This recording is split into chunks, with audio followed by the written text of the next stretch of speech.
Saudi പൗരനെ കൊലപ്പെടുത്തിയ കേസിൽ പാലക്കാട് പത്തിരിപ്പാലം സ്വദേശിയുടെ വധശിക്ഷ നടപ്പാക്കി. ചിറോമ്പ അബ്ദുൽ ഖാദർ അബ്ദുൾ റഹ്മാന്റെ വധശിക്ഷയാണ് റിയാദിൽ നടപ്പാക്കിയത്. 3 വർഷം മുൻപ് നടന്ന കൊലപാതകത്തിലാണ് വിധി. സൗദി ആഭ്യന്തര മന്ത്രാലയമാണ് റിയാദിൽ വെച്ച് വധശിക്ഷ നടപ്പാക്കിയത്. 3 വർഷം മുമ്പാണ് കേസിനാസ്പദമായ കൊലപാതകം നടന്നത്. സൗദി പൗരനായ യൂസുഫ് അൽ ദാഹിറിന്റെ റിയാദിലെ വീട്ടിലായിരുന്നു മലയാളിയായ അബ്ദുൽ ഖാദർ അബ്ദുറഹ്മാന്റെ താമസം. ഇവിടെ വെച്ച് സൗദി പൗരനുമായുണ്ടായ തർക്കത്തിനിടെ തലക്കടിച്ച് കൊന്നെന്നാണ് കേസ്.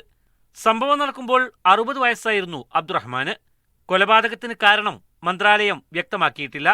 കൊലക്ക് ശേഷം മൃതദേഹം വെള്ളട്ടാങ്കിൽ ഒളിപ്പിച്ചെന്നും കുറ്റപത്രത്തിലുണ്ടായിരുന്നു. സംഭവം നടക്കുമ്പോൾ 10 വർഷത്തോളമായി അബ്ദുറഹ്മാൻ നാട്ടിൽ പോയിരുന്നില്ലെന്ന് കേസിൽ ഇടപെട്ടവർ പറഞ്ഞു. 3 വർഷം നീണ്ട വിചാരണക്കൊടുവിലാണ് ശിക്ഷ നടപ്പിലാക്കിയത്. കേസിൽ തെളിവെല്ലാം ഇദ്ദേഹത്തിനെതിരായിരുന്നു. Media 1 Riyadh.